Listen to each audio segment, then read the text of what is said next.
Ambassador Cathara stared at the star map floating above her desk. The holographic display showed thousands of glowing points representing star systems across the galaxy. Most were colored blue for peaceful civilizations, green for trading partners, or yellow for neutral territories. But in one large section, all the stars were colored red. Red meant forbidden. Red meant danger. Red meant no one was allowed to go there. The red zone was called human space, and it had been off limits for over 200 years. Cathara had always wondered why, but no one ever gave her a straight answer. Today, she was determined to find out. She walked through the corridors of the Galactic Council building on Nexus Prime. The walls were made of smooth white stone that seemed to glow with its own light. Representatives from dozens of different alien species moved past her. Some walked on two legs like her own people, the Veltar. Others slithered, floated, or moved on mechanical legs. The diversity of life in the galaxy never stopped amazing her, but humans were not among them.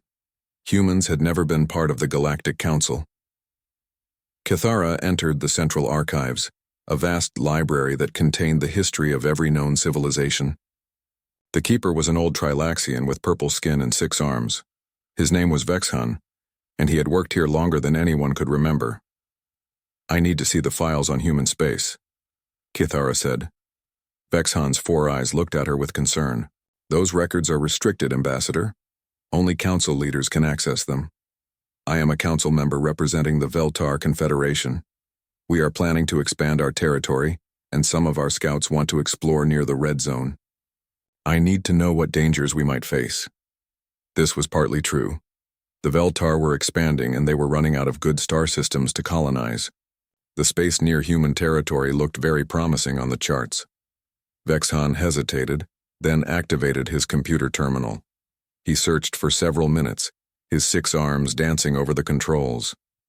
Finally, he looked up with a puzzled expression. "This is strange," he said. "Most of the human files have been sealed or destroyed. I can only find basic information. Show me what you have."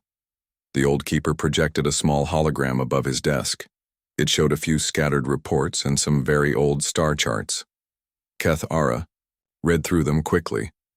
The first file was labeled First Contact Report, Terran Species, 247 Galactic Standard years ago. It was short and not very helpful. It said that humans were a young species that had just learned to travel between stars. They lived on a planet called Earth, in what was now the center of the Forbidden Zone. The report described them as bipedal mammals with basic technology. The second file was much more interesting. It was titled Incident Report, Terran Contact War, 201 Galactic Standard years ago. But when Cathara tried to open it, a message appeared saying, "File corrupted, data unreadable." The third file was just a simple warning notice that had been updated many times over the years. It read, Human Space, Entry Forbidden Species.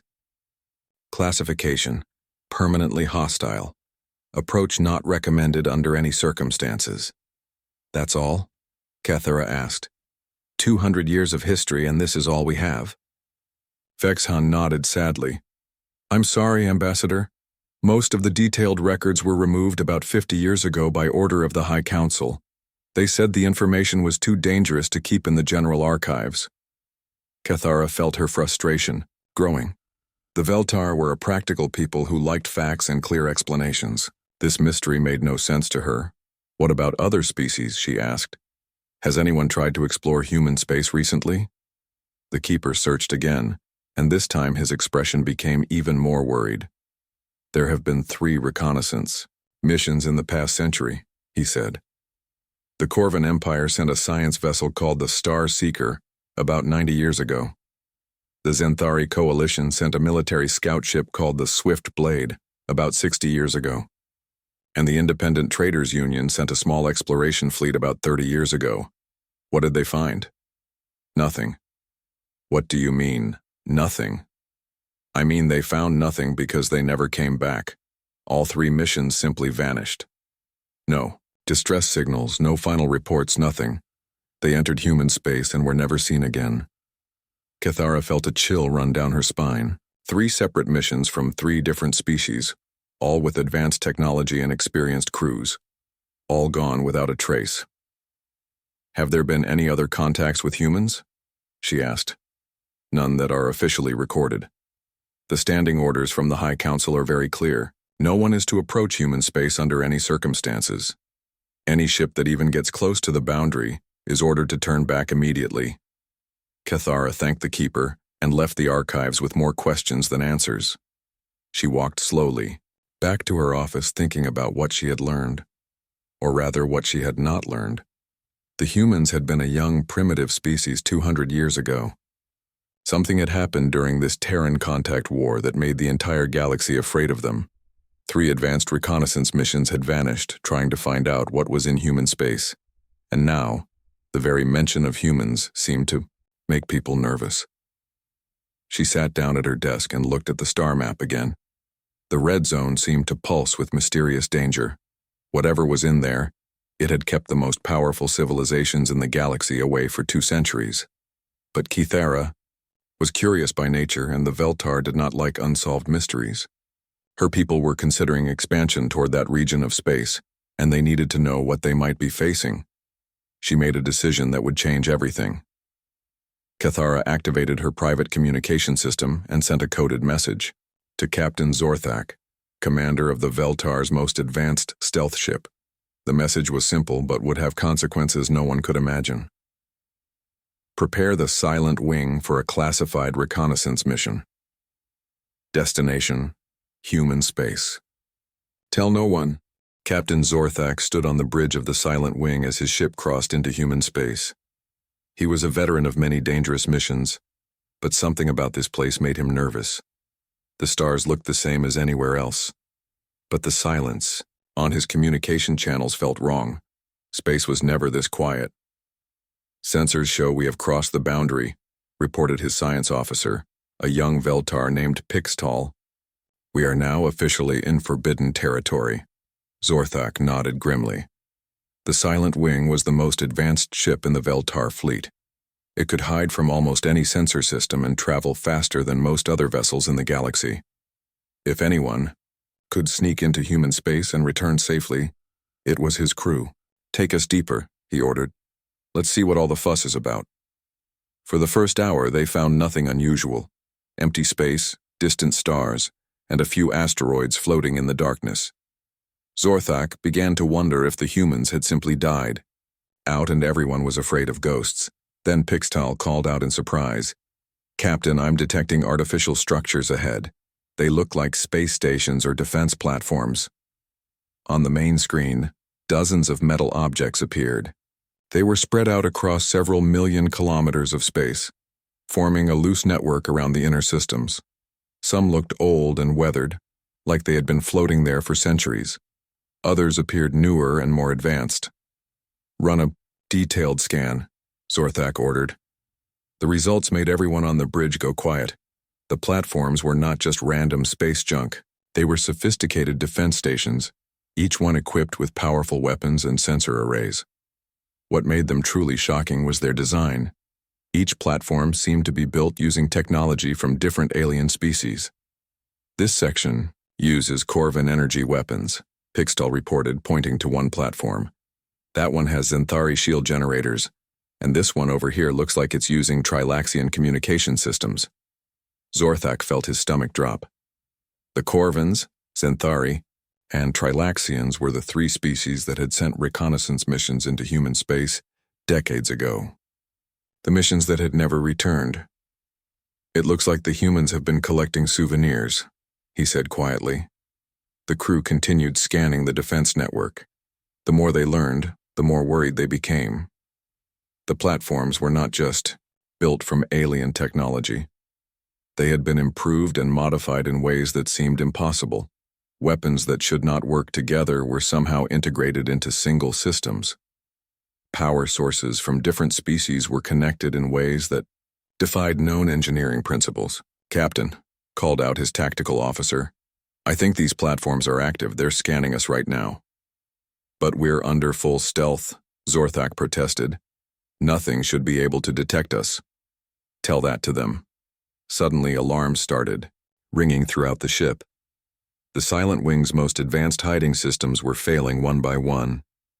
Whatever the humans were using to scan them, it was cutting through their stealth technology like it was made of paper. "All stop," Zorthak ordered. "Maybe if we don't move, they won't notice us." It was too late. Ships began appearing around them, but not in any way that made sense. They did not drop out of hyperspace or decloak from stealth fields. They simply materialized from what looked like empty space, as if they had been folded into reality itself. The human ships were even more disturbing than the defense platforms. Each vessel was clearly built from parts taken from different alien civilizations. One ship had the long, sleek hull of a Veltar cruiser, but it was covered with Zenthari armor plating and mounted with Corvan weapons.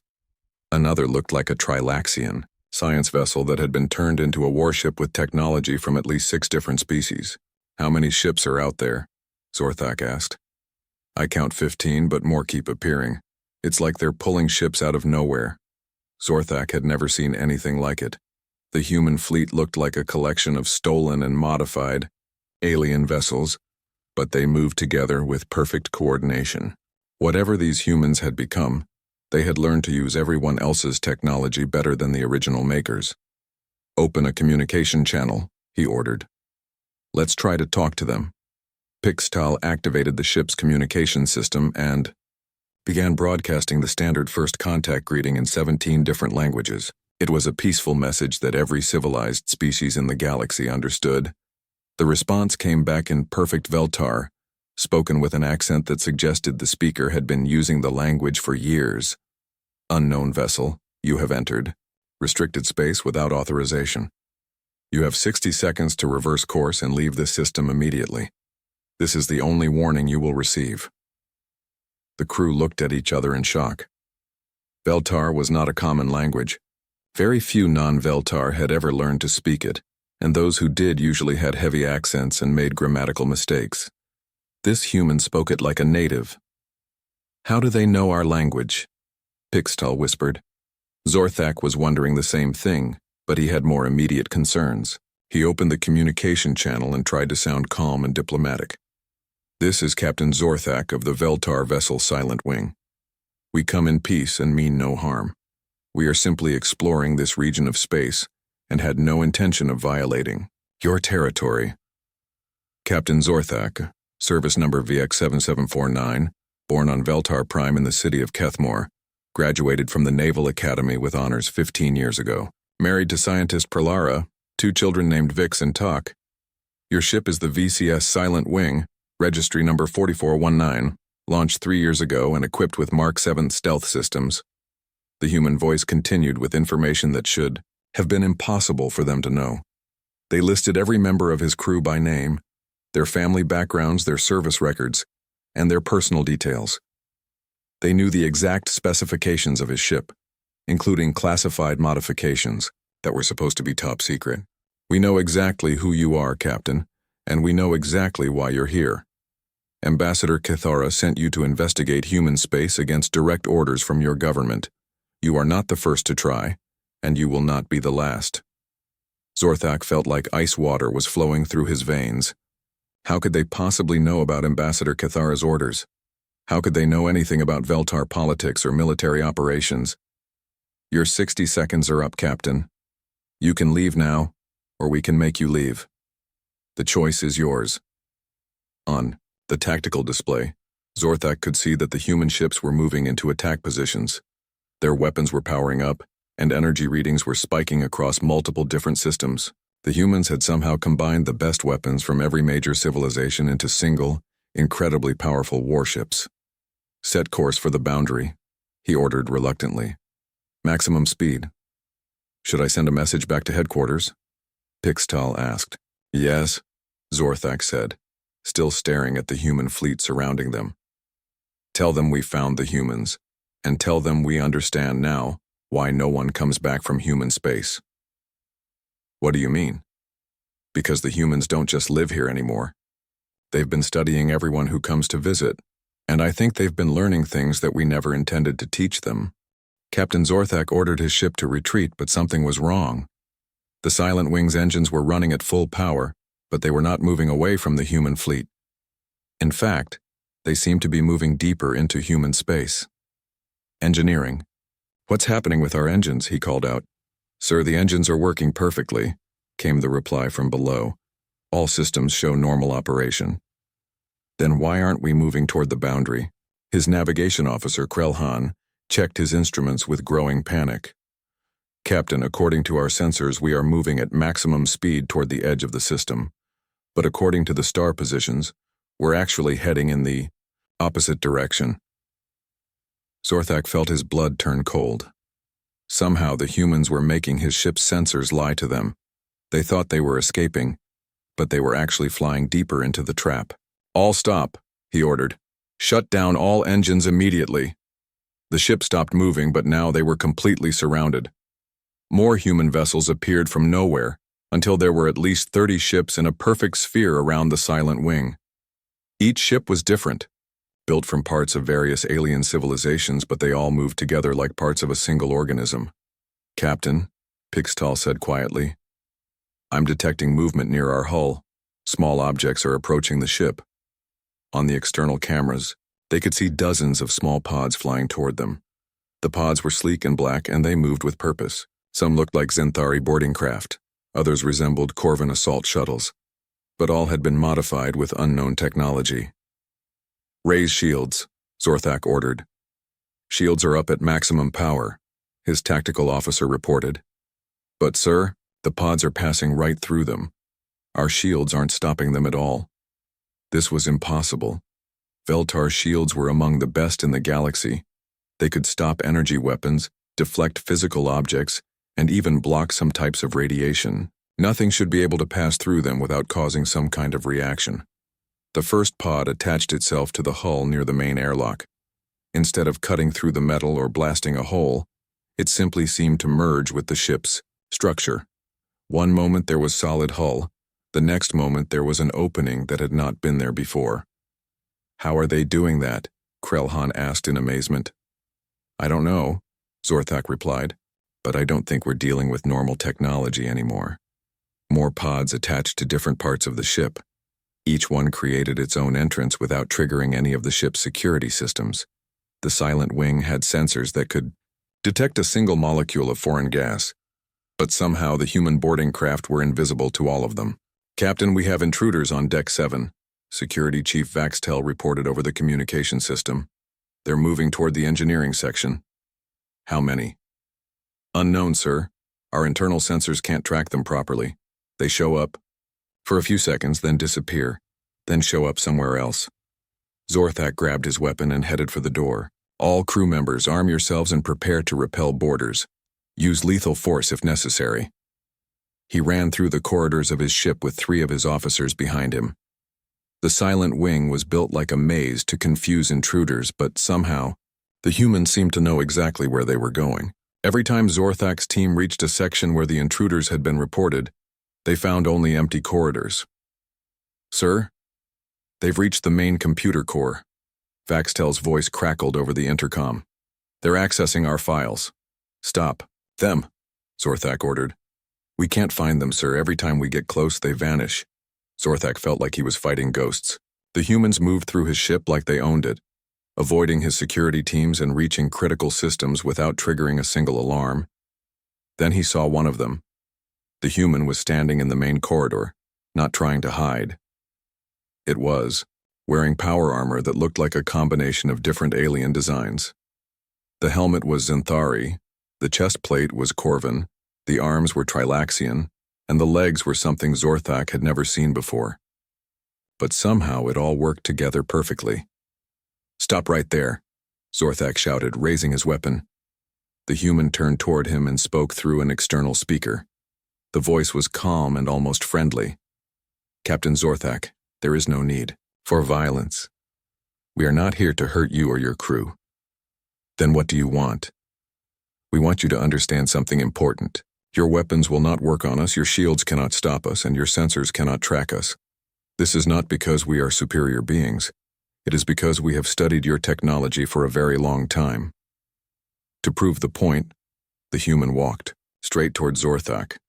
The captain fired his weapon 3 times. The energy bolts hit the human's armor but simply bounced off without causing any damage. The armor was not just protecting the human from Veltar weapons. It had been specifically designed to be immune to them. You see, Captain, we know exactly how your weapons work, because we have captured many of them over the years. We know how your shields function because we have analyzed them in great detail. We know how your sensors operate because we have taken apart dozens of Veltar ships. More humans appeared in the corridor. They moved with confidence and purpose, like they had been planning this operation for months. Some carried tools that looked familiar but wrong, as if someone had taken apart Veltar equipment and rebuilt it for different purposes. We are going to take some information from your ship's computer, the lead human continued. We are also going to leave you with some information of our own. Then you will return to your people and tell them what you have learned here. And, if I refuse? You cannot refuse, Captain. This conversation is a courtesy, not a negotiation. Over the next hour, Zorthak watched helplessly as the humans systematically went through his ship. They copied every file from the computer, examined every piece of equipment, and even took detailed scans of his crew members. They worked with the efficiency of people who had done this many times before, but they did not hurt anyone. They did not steal anything except information, and they did not damage the ship beyond what was necessary to complete their mission. When they were finished, the lead human approached Zorthak one final time. Captain, we are going to give you a gift. This data pad contains information about your government, your military, and your people. Study it carefully during your journey home. The human handed him a small device that looked like standard Veltar technology, but felt different somehow. Why are you doing this? Zorthak asked. Because we want you to understand that we know exactly who you are, where you come from, and how to find you if we choose to. We have been watching your people for a very long time, Captain. We know your strengths, your weaknesses, and your secrets. The human paused for a moment, then added something that made Zorthak's blood freeze.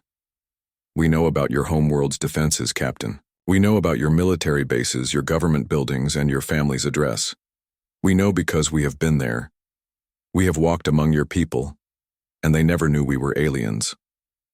All the humans began moving back toward their boarding pods. Within minutes, they had vanished as mysteriously as they had appeared. The openings in the hull sealed themselves, leaving no trace that they had ever been there. Zorthak stood alone in his corridor, holding the data pad and trying to understand what had just happened. The humans had not been hostile, but they had demonstrated something terrifying. They could go anywhere, take anything, and learn everything, and there was nothing anyone could do to stop them. The Silent Wing was free to leave, but Zorthak knew that they had never really been prisoners. The humans had let them come into human space, and now they were letting them leave. Everything that had happened was exactly what the humans had wanted to happen. As his ship finally crossed back into Veltar space, Zorthak activated the data pad the humans had given him. What he saw on the screen made him realize that this was not just a warning, it was a demonstration of power. The Silent Wing arrived at Veltar Prime 3 days later. Captain Zorthak had spent the entire journey studying the data pad the humans had given him. What he found inside made him feel sick with worry. The device contained detailed information about his own government that should have been impossible for outsiders to know.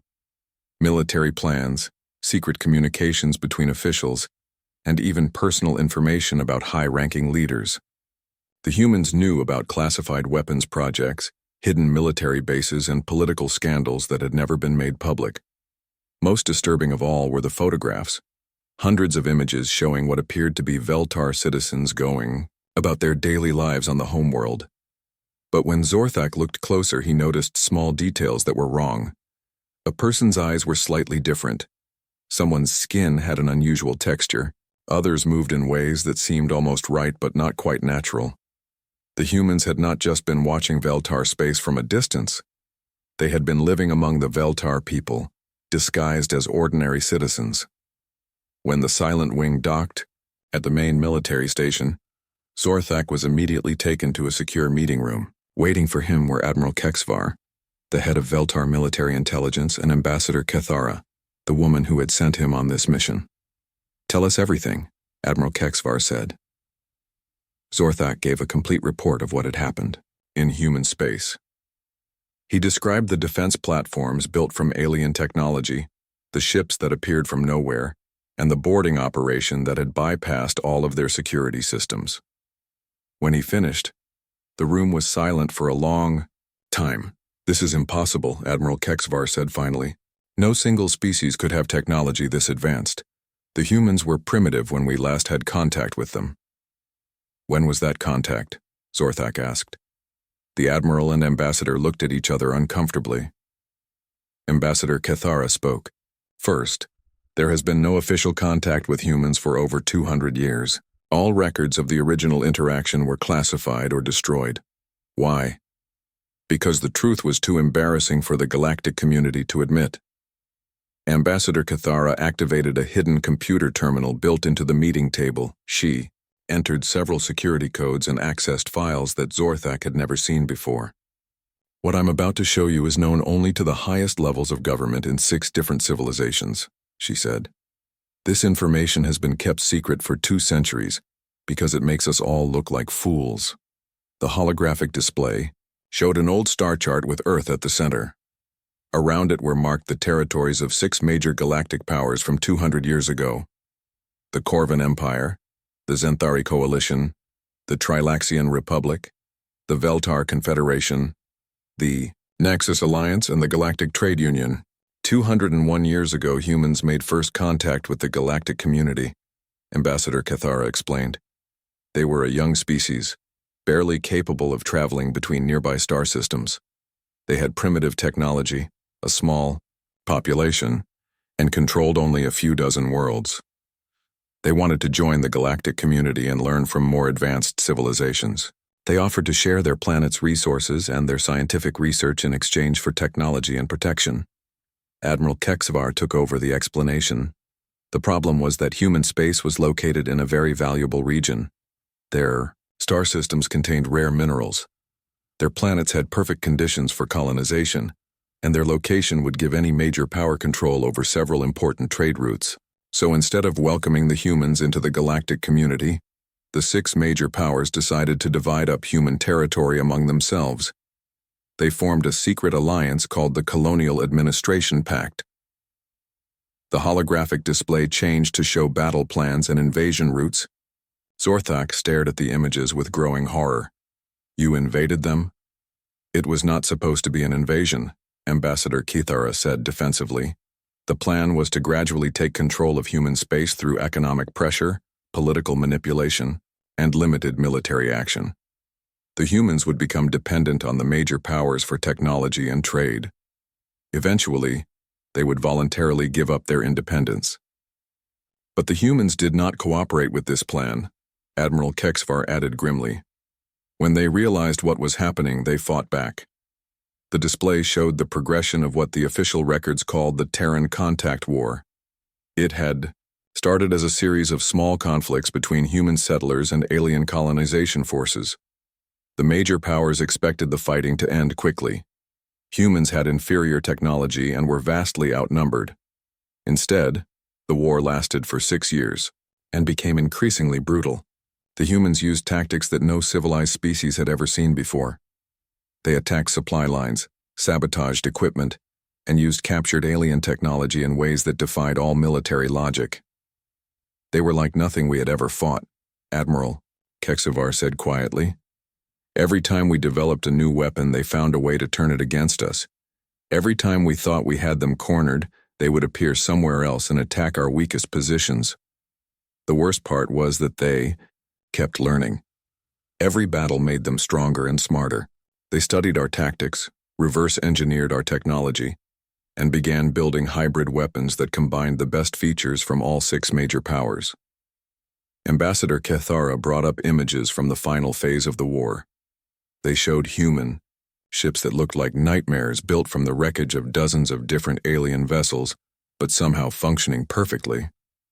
"In the end, we had to make a choice," she said. "We could continue the war and risk total defeat, or we could withdraw and hope the humans would be satisfied with keeping their original territory. We chose to withdraw. The Colonial Administration Pact was dissolved, and all 6 powers agreed. to stay out of human space permanently. We told our people that the humans were dangerous savages who could not be reasoned with. But that was a lie, Zorthak said. Yes. The truth was that we had tried to steal their home and enslave their people, and they had beaten us. 6 of the most powerful civilizations in the galaxy, working together, had been defeated by a species that barely knew how to build spaceships. Admiral Kexvar shut off the holographic display. That is why human space is forbidden, Captain. Not because the humans are dangerous monsters, but because they are a constant reminder of our greatest failure. Zorthak thought about what he had learned during his mission. The defense platforms built from captured alien technology. The ships that seemed to combine the best features from multiple civilizations. The humans who spoke perfect Veltar and knew intimate details about his government. They never stopped fighting the war, did they? He said. What do you mean? The humans. They did not just win the war and go home. They have been preparing for the next one ever since. They have been studying us, infiltrating our worlds, and learning everything they can about every major power in the galaxy. Ambassador Cathara nodded slowly. We think you may be right. The 3 reconnaissance missions that disappeared over the past century were probably not destroyed. They were captured and studied. The humans have been collecting intelligence about every species that sent ships into their territory. And now they know everything about us, Admiral Kexvar added. Our military capabilities, our political weaknesses, our technological secrets. They know more about the galactic community than any single civilization has ever known. Zorthak remembered the humans' words. We have been watching your people for a very long time, Captain. We know your strengths, your weaknesses, and your secrets. What do we do now? He asked. The Admiral and Ambassador looked at each other with expressions of fear and uncertainty. We do not know, Ambassador Cathara admitted. For 200 years, we have told ourselves that the humans were trapped in their own space, unable to threaten anyone. But if what you experienced is true, then we have been wrong about everything. The humans are not trapped, Admiral Kexvar said grimly. They are hunting, and we have no idea what they are planning to do with everything they have learned. Outside, the meeting room windows, Zorthak could see the busy spaceport of Veltar Prime. Thousands of people were going about their daily lives, completely unaware that some of them might not be who they appeared to be. The humans were coming. The only question was whether they came as conquerors or as something far worse. The news about human space spread through the galactic community like fire through dry grass. Ambassador Cathara had tried to keep the information secret, but too many people knew the truth now. Within 2 weeks, every major government was holding emergency meetings about what to do with the humans. Some called for immediate military action.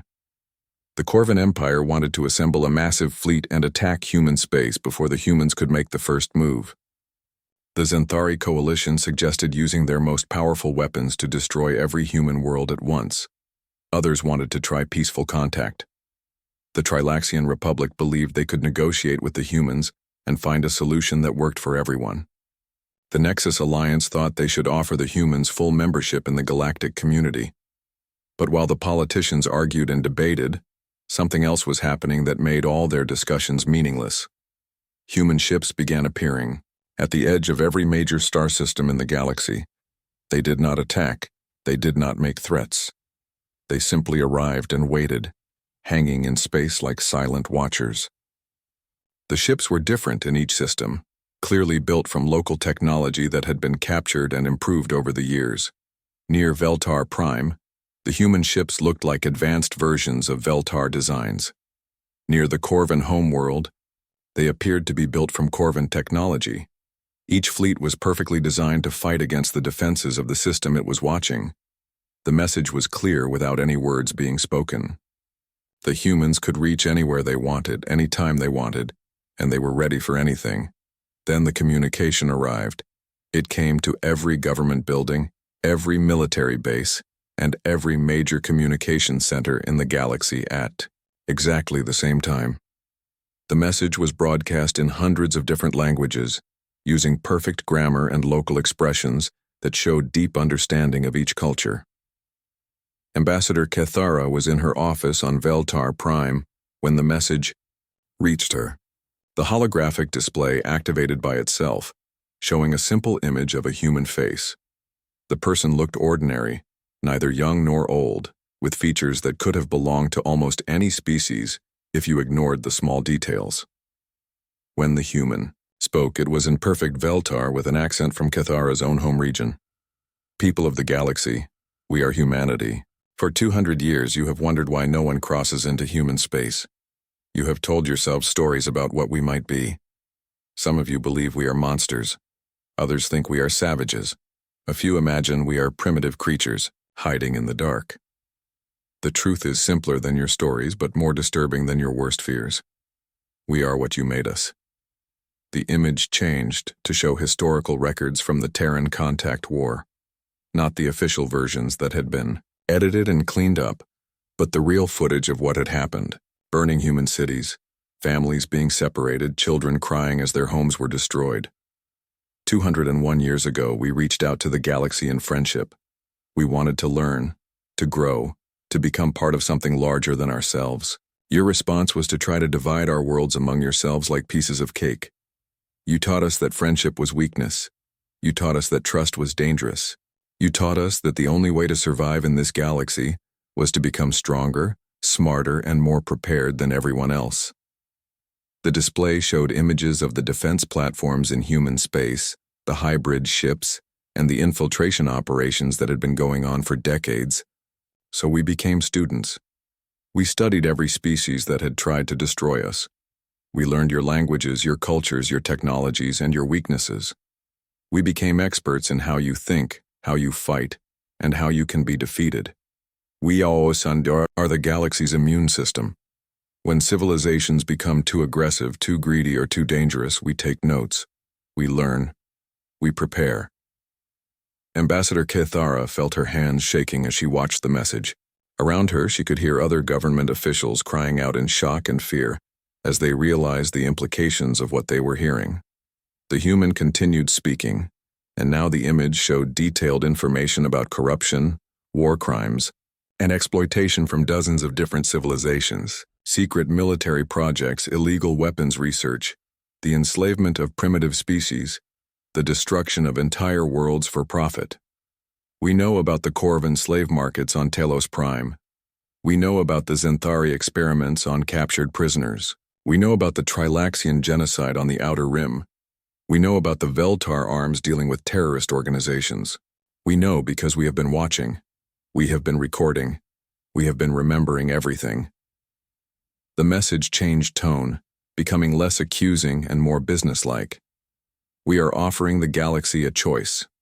The current system of endless expansion, exploitation, and war can continue, but it will continue under our supervision. We will no longer remain hidden in our small corner of space while others repeat the mistakes that were made against us. Or you can choose peace. Real peace, not the temporary ceasefires between periods of violence that you call diplomacy.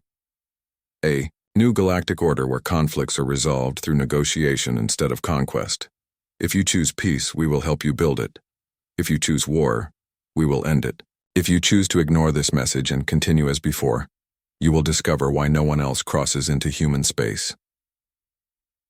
The image of the human face returned, and now Kithara could see something in those eyes that made her understand why 3 reconnaissance missions had never returned home. We have spent 2 centuries preparing for this moment. We know every ship in your fleets, every weapon in your arsenals, every strategy in your military manuals. We know them because we helped design many of them. We know them because we have been testing them. We know them because we have been improving them. You created us to be your enemies. Now you must decide if you want us to remain your enemies, or if you are ready to try being our friends. The message ended, leaving Ambassador Kithara staring at a blank screen. Around the galaxy, similar scenes were playing out as billions of beings tried to understand what they had just heard. The humans were not asking for permission to join the galactic community. They were announcing that they already controlled it. Within hours, reports began coming in from across the galaxy. The human ships that had been waiting at the edge of each system were not alone. More vessels were appearing everywhere, revealing that they had been hidden throughout civilized space for years, maybe decades, but they were not attacking. They were just making themselves known, like a hidden army stepping out of the shadows to show their true strength. On Veltar Prime, Ambassador Kethara stood at her office window and looked up at the stars. Somewhere up there, human ships were, waiting patiently for the galaxy to make its choice. For 200 years, no one had dared cross into human space because everyone believed the humans were trapped there. Now she understood the truth. The humans had never been trapped. They had been preparing. The quarantine had never been meant to keep other species out of human space. It had been designed to keep the galaxy from discovering that the humans had been in everyone else's space all along. The age of galactic expansion and exploitation was over. The humans had quietly ended it while everyone else was still arguing about who would be in charge. Now there was only one question left. Would the galaxy accept its new guardians, or would it try to fight against an enemy that had been studying them for 2 centuries and knew exactly how to win? Ambassador Kethara suspected that most civilizations would eventually choose cooperation over destruction, but she also knew that some would not be able to accept the new reality. Those civilizations would learn why no one crosses into human space, and they would learn it the hard way.